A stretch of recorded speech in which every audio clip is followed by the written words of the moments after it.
Al Cierre con Andrés Mompotes. Bienvenidos, estamos en la sala de redacción del Tiempo y estamos listos para grabar Al Cierre, el podcast con el que ustedes ya saben, analizamos las causas y las consecuencias de los temas más importantes del día.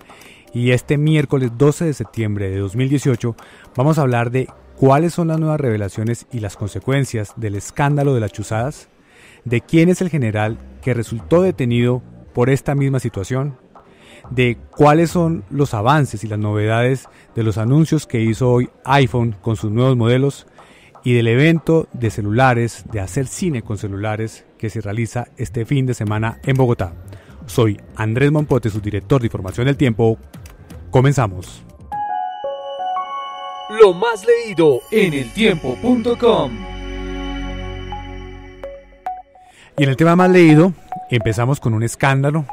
Ya se conocen nuevas revelaciones en la situación de nuevas chuzadas destapadas por la Fiscalía. Estamos en este momento con John Torres, editor de Mesa Central, y con Zair Buitrago, su editor de Justicia. Hay que hacer un contexto muy grande, Zair. ¿Qué fue lo que pasó? Y tratemos de hacer memoria sobre este caso. Andrés, el 4 de agosto hay que recordar que la Fiscalía desmanteló un fin de semana una red que decía la Fiscalía se encontraba chuzando en el departamento de Nariño, también en el Valle del Cauca, y que inclusive había tenido tentáculos en Medellín y en Cali. Esta red básicamente lo que hacía era ofrecer seguimientos de telefónicos y también de equipos de computación al mejor postor. Allí clasificaban, según la Fiscalía, novios celosos que querían saber si su ser querido estaba siendo infiel, empresarios que supuestamente contrataban los servicios de esta organización con el fin de establecer si empleados de ellos estaban vinculados a delitos contra la empresa. Y en su momento el fiscal también dijo que inclusive había políticos y también agentes del Estado que lamentablemente utilizaban a la red para obtener información privilegiada que luego utilizaban en las investigaciones. Esa fue el inicio, la génesis de esta investigación. Para seguir con el contexto, una de las personas que trabajaba en esa empresa, la que se calificó en ese momento como la hacker, como el cerebro técnico de las interceptaciones, terminó colaborando con la justicia, claro, convirtiéndose en un testigo. En su momento, la señora hacker dijo el mismo día en la audiencia que ella colaboraba, que ella quería entregar información sobre el particular, pidió algunos beneficios judiciales de la Fiscalía y digamos que en eso estaba negociando. El problema es que ahora, Andrés, apareció el coronel Salinas, que era otra persona vinculada a la investigación, quien apenas hace una semana también dijo, no, pues yo también voy a colaborar. Detenido y está, claro, haciendo la misma declaración. Da un testimonio en el cual menciona que allí en el lugar tenían 147 carpetas. Cada carpeta, dice el coronel, pertenecía a un caso en el cual ellos chuzaron a alguna persona. Y empieza a dar información de cuáles eran los clientes, cuánto les pagaron, a quiénes se les cumplió, a quiénes no se les cumplió. Y obviamente ya son 2 testimonios, más toda la información técnica, más las interceptaciones ilegales que hizo la Fiscalía en este caso, lo que suman todo este proceso que hoy concluye con la captura, por lo menos inicialmente, del general Humberto Guatimonza, un reconocidísimo oficial en el país, que inclusive sonó para director de la policía. Una consecuencia muy grande, pero sigamos todavía explicando aún más, porque es que el tema tiene muchos enredos. John, lo que sucede hoy es que este testigo que menciona Zair declaró en las últimas horas y se revela por cuenta de Jaime Lombana, un jurista muy reconocido en Colombia, que ha dicho en la declaración. ¿Qué dijo el testigo? Este coronel Salinas, Andrés, era dueño de una de las empresas que chuzaban según la Fiscalía, y él lo que ha dicho es que tenía un socio, y este socio era cercano, según él, de nuevo, a el senador Armando Benedetti. Este socio, según de nuevo el testigo, supuestamente hizo un arreglo con el senador Benedetti para escuchar y seguir ilegalmente a Jaime Lombana y a su hijo. Y según el mismo personaje, también incluso habrían llegado a sugerir que siguieran al fiscal general de la Nación, a que siguieran sus comunicaciones, que chuzaran sus comunicaciones de WhatsApp, y que en ese momento, dice el testigo, pues todos dijeron paremos porque esto ya se está complicando mucho. Por supuesto, esta es una versión que tendrá que ser verificada por la justicia colombiana, en el caso del senador Benedetti, pues por la Corte Suprema de Justicia, pero lo que ha ocurrido es que las víctimas de esa red empezaron a ser notificadas por la Fiscalía, y entre esas víctimas estaba Jaime Lombana, que es la persona que finalmente termina revelando a través de una entrevista con la W, que lo llama a la Fiscalía, que le dice, oiga, vea que usted estaba siendo víctima de esto, y que en esa declaración se enteró de que el señor Benedetti lo había mandado a chuzar. También el abogado El senador, Jaime el senador Granados, Benedetti obviamente ha negado todo esto, ha dicho que es una persecución de la Fiscalía, ha señalado que no le cabe en la cabeza a nadie, según él, que pueda llegar a esos extremos, pero ya serán las autoridades las que determinen si efectivamente está o no vinculado con esta red. Claro, le decía Andrés también que Jaime Granados, que es otro abogado muy reputado, también fue notificado de que le estaban haciendo algún tipo de seguimientos. Y volviendo al caso de Benedetti, Benedetti dice, no, yo no tengo nada que ver con estas personas, no conozco al coronel Salinas, no conozco a la otra persona, y de lo que se está cocinando es una persecución judicial en mi contra, porque con el fiscal general tengo un lío, el fiscal general me persigue, el de que hice una denuncia sobre el caso de Brecht, y es lo que ha dicho el señor Benedetti. En el caso de los presuntos seguimientos a Lombana, ha dicho que él no lo ha hecho jamás, pero que eventualmente alguna persona podría llegar a pensar en chuzar a Lombana por cuenta de lo polémico que también es Jaime Lombana, y en eso va esa discusión. Bueno, ya tenemos un primer gran descabezado, por decirlo así de alguna manera, que es el general Guatibonza. Ya lo mencionaba Zair, un gran policía en su momento. En este momento está detenido y tendrá que explicar cuál fue su participación. Pero hablemos de otra consecuencia que tiene que ver con esto que acabamos de contar, y es las empresas. Han empezado a aparecer nombres de grandes empresas en este escándalo. ¿Cuáles, Zair? Andrés, básicamente hay que decir que el fiscal general había dicho lo siguiente: si existe un mercado de empresas que prestan este tipo de servicios ilegales, básicamente es porque hay personas que le solicitan, y en ese sentido digo que se comprometía a que las personas que solicitaban el servicio, que pensaban en algún momento que no lo estaban cometiendo un delito, pero que lo estaban haciendo, también fueran judicializadas. De ahí para allá aparecen, como les decía, desde novios celosos que están allí plenamente identificados, hasta grandes empresas como Servientrega, como TCC, como PepsiCo, igualmente Avianca. Aparecen. Todo esto es por fuentes de la Fiscalía, claro, y por lo que dijo el testigo. Porque dice el testigo que estaba en el marco de esas 147 carpetas, digamos que cada una marcadita con el respectivo nombre. En el caso de Benedetti dice, por ejemplo, que la marca era Barbas.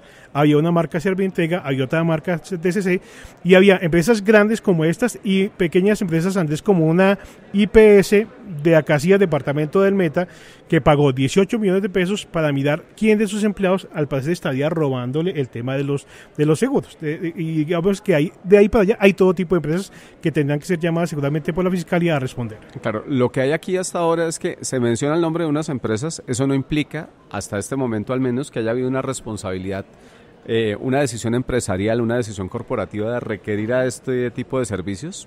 Eventualmente algunos funcionarios o personas que les ofrecieron servicios a las empresas son las que aparecen mencionadas ya en la investigación. Se habla de jefes de seguridad que terminaron vinculados haciendo contratos con la empresa que chuzaba. Sí, exactamente. O sea, pero lo que está determinando la Fiscalía realmente es quién tiene responsabilidad en este asunto. Porque por el hecho de que eventualmente se le hubiera prestado un servicio a una empresa, no necesariamente implica que la empresa supiera cómo se obtuvo la información. Pero todo esto va a ser parte, Andrés, de lo que tiene que determinar la Fiscalía, e indudablemente aquí hay un gran cataclismo político, económico y judicial, porque esto toca a políticos muy importantes, incluso a mandatarios seccionales en ejercicio, a empresarios muy grandes y pues a héroes de la policía, como el caso del general Guatibonza. Hablando otra vez de las empresas, entonces, la Fiscalía tiene que entrar a indagar primero si esos funcionarios de esas empresas, se mencionó también en algún momento una gran empresa de gaseosas, claro, que hayan hecho contrato con la firma de Guatibonza. ¿Qué pidieron? Porque una empresa, y aquí planteo el debate, puede intentar buscar los servicios de una firma de seguridad para establecer si sus empleados están cometiendo algún delito interno. Y eso está bien, ayúdeme a averiguar qué puede estar pasando con cierto tipo de empleados. Lo que no puede pasar es que alguien pida expresamente chuzadas a sus teléfonos, porque eso es un delito en Colombia. Eso tiene que identificarlo la Fiscalía. En el expediente, obviamente, la Fiscalía va a tener que hacerlo caso por caso, porque, por ejemplo, hay un caso puntual que menciona la Fiscalía en la imputación de cargos contra los primeros capturados, y dice que al jefe de seguridad de esa empresa le pidieron los números de teléfono de los conductores que estaban en una ruta. Obviamente era para interceptar los teléfonos de los conductores que estaban en esa ruta para ver quién los estaba robando, pero de ahí para adelante pues obviamente tendrán que mirar caso por caso particular particular, a ver qué nivel de responsabilidad realmente existe y quiénes efectivamente cometieron delito y quiénes no lo hicieron. Por ahora, como dice John, no se puede hablar de culpa corporativa de las empresas porque se está indagando a los individuos para ver cómo sucedieron las cosas. Claro, sí, pero también lo que hay que decir claramente es que este tipo de prácticas son delito en Colombia, que tienen penas incluso agravadas después del famoso escándalo de las chuzadas del DAS de hace ya una década, y que incluso en aquellos casos en los que se pretendía desenmascarar a eventuales delincuentes que estaban robando a las empresas, pues la práctica no está permitida y quien lo haya hecho pues viola la ley. Así que habrá que determinar hasta dónde va a llegar la justicia. Así es, no se retiren que vamos a seguir con el segundo segmento. La clave de las noticias. Y continuamos con el mismo tema, está muy largo, pero es que es necesario explicarlo muy bien para luego hablar de las consecuencias. Y hablemos entonces ahora sí detalladamente de la consecuencia que se cierne sobre el general Guatibonza. Primero, ¿quién era Guatibonza ya más en detalle, John? Andrés, el general Humberto Guatibonza era uno de esos generales con mucha ascendiente en la policía, de esos que la gente recuerda porque en realidad era un personaje, primero muy eficiente, fue director del Gaula de la policía, directamente le atribuyen y además lo hizo, el rescate de más de 2.000 secuestrados en la peor época del secuestro en Colombia. O sea, Guatibonza fue uno de esos héroes de la policía en la época más complicada para la seguridad del país. Luego pasó por la Policía Metropolitana de Bogotá, también fue un hombre muy comprometido y terminó retirado de la policía hace ya 2-3 años en medio de esas disputas de poder que hay en la policía y se apartó. Resulta que con el nuevo gobierno, Guatibonza reaparece en el sistema de seguridad colombiano. Mucha gente le apostaba a que con Guatibonza iba a ocurrir lo mismo que ocurrió con Teodoro Campo en el primer gobierno del presidente Uribe, que fue que un general ya retirado fuera de nuevo llamado a servirle al país y fuera nombrado director de la policía. Esa fue una posibilidad muy fuerte que se barajó, pero finalmente empezó a perder fuerza la opción y lo que todo el mundo creía y lo que se pensaba era que iba a terminar dirigiendo la Dirección Nacional de Inteligencia, que es como esa CIA nueva colombiana creada en el gobierno pasado y todo el mundo le apostaba que Guatibonza, por toda su experiencia combatiendo el delito, en inteligencia también. Pero justo pues en ese momento estalló el escándalo. Claro, pues imagínense que Guatibonza estuvo en todas las reuniones de empalme de seguridad. Alcanzó a estar el saliente en gobierno. El empalme. Sí, claro, totalmente. Y todo el mundo lo daba por hecho que iba a terminar en un muy alto cargo y tenía todo el perfil para ello. Pero resulta que el 4 de agosto que mencionaba Zahir, pues su nombre empieza a salir mencionado en este escándalo e inmediatamente pues se descabeza el asunto y empieza él ya a verse obligado a dar explicaciones, a buscar abogado y vean la situación en la que está hoy. Zahir, ¿de qué se le acusa al general y cuáles pueden ser las penas en caso de que sea hallado culpable? La Fiscalía lo ha capturado para llevarlo a pelo quemado por 5 delitos.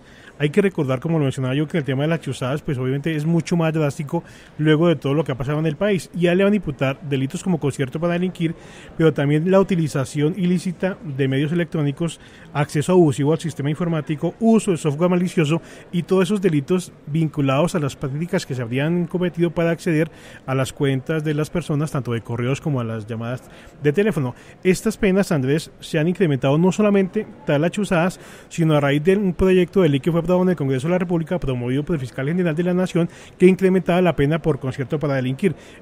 Fácilmente, Andrés, Guatibonza se expone a más de 30 años de cárcel vinculados a esos delitos tan graves, porque además se los han imputado en calidad de agravado. No solamente por la gravedad con la que se dieron los hechos, sino por su condición de uniformado, que él sabía plenamente, lo va a decir la fiscal en la audiencia, la gravedad de lo que está pasando, porque él, obviamente, pues como integrante de la fuerza pública, conoce todo eso. Una difícil situación, estaremos muy pendientes. Zahir, John, muchas gracias. Escucha Padres sin Instrucciones, el nuevo podcast del Tiempo. Todo lo que nos pasa como papás desde el día en que empezamos a hacerlo.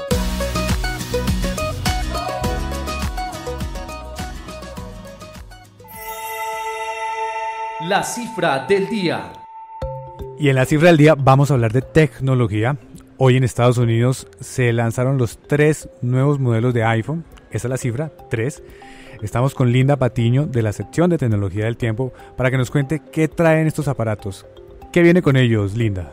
Bueno, Andrés, yo creo que el principal anuncio de este lanzamiento, además de que son 3 modelos de iPhone, como ya se había previsto anteriormente, es la capacidad técnica de estos celulares. Estamos hablando de celulares con 8 núcleos de procesamiento. Eso no lo tienen ni siquiera muchos de los computadores que hoy en día utilizamos. Es una capacidad técnica que además viene alimentada de un chip lanzado también en esto que se llama el A12, que es la nueva generación. Pasa como de 600 millones o 600.000 operaciones a una cantidad de operaciones ya que es impresionante. Estábamos un poco en la duda porque son 5 trillions, entonces sería algo así como 4 billones de operaciones por segundo. No, eso es un computador gigantesco en la mano. Básicamente sí, pero además es un dispositivo que soporta capacidades de machine learning en vivo. Esto significa que uno podría estar jugando algo de realidad aumentada y la máquina aprender sobre luz, o usted tomar una foto y la máquina mejorar la fotografía incluso antes de que usted la obture. Vamos por partes. Menciona machine learning. Se mostró en el lanzamiento una aplicación relacionada con realidad aumentada que se puede jugar utilizando esa aplicación con estos nuevos aparatos. ¿En qué consiste eso? Esta nueva aplicación que viene para el sistema operativo iOS 12, que es el nuevo sistema operativo de los dispositivos Apple, precisamente permitiría con estos nuevos dispositivos de iPhone jugar en equipo.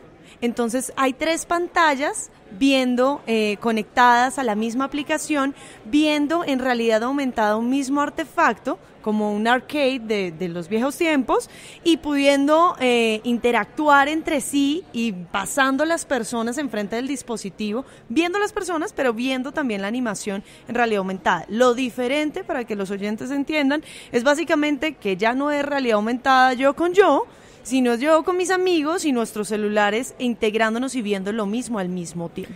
¿Cuáles son las diferencias de los 3 modelos? Entiendo que uno de ellos es de una gama más económica y el XS no.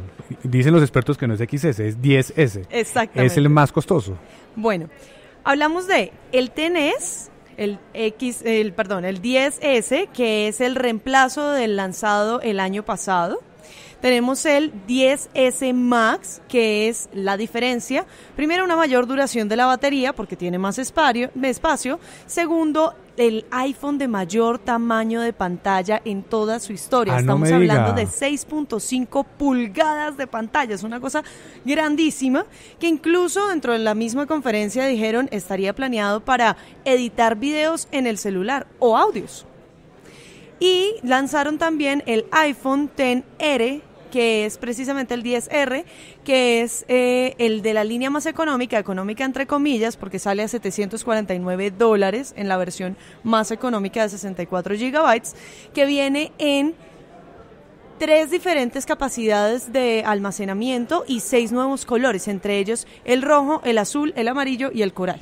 Bueno, muy interesante. Seguiremos lo que ustedes nos cuenten sobre estos aparatos. Linda, muchas gracias. Gracias. Lo que viene para su información. Y en lo que viene vamos a hablar de un tema interesante, cultural y tecnológico al mismo tiempo, porque ya que estamos hablando de las nuevas revelaciones de iPhone, este fin de semana en Bogotá hay un evento cultural que tiene que ver con cine realizado con celulares. Estamos con Sofía Gómez de la sección de Cultura del Tiempo. ¿De qué se trata esto, Sofía? Hola Andrés, sí, efectivamente se llama Smart Films, es un festival que lleva ya hasta su 4ª edición. Y que cada vez va creciendo más porque van abriendo distintas categorías. Han convocado a la gente que haga cortos, desarrolle ideas y las plasme en cortos de máximo 5 minutos con distintas temáticas, y hay formas de participar. Pues ya las inscripciones están cerradas, pero hay una parte para que se inscriban familias completas, hay una parte incluyente para personas con pérdida de la visión, o sea, para invidentes.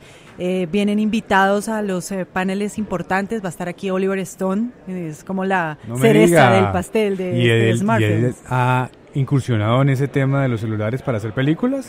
Todavía no, o sea, puede que lo haya hecho, pero no lo ha hecho como oficialmente, como otros directores como Steven Soderbergh, que ya rodó una película completa exactamente en celular, o incluso Searching for Sugar Man, que tuvo escenas rodadas también, el documental que se ganó el Oscar, rodadas también con celular. Pero él ha sido invitado para que escoja como el corto histórico, en los históricos de Smartphones, el que le parezca el mejor, y además para que dicte una clase magistral de 3 horas. No, pues qué este envidia. Fin de semana, sí. ¿Y usted qué cree? ¿Que este aparato y esa forma de hacer cine se va a popularizar o probablemente sea una tendencia más que pase de moda con el tiempo? Yo creo que es cuestión de tiempo, más bien para que se convierta esto como ha sucedido con otras cosas en la música o en otras artes, en el cine, ya como tal en la parte de consumo, para que esto sea como la democratización de la producción cinematográfica.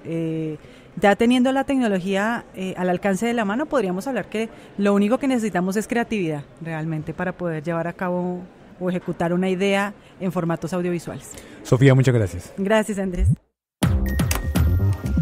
Nos despedimos y como siempre los invitamos a que nos escuchen en la plataforma de Spotify y también en iTunes.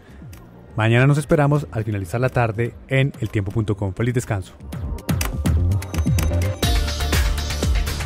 Este es un podcast de la Casa Editorial El Tiempo.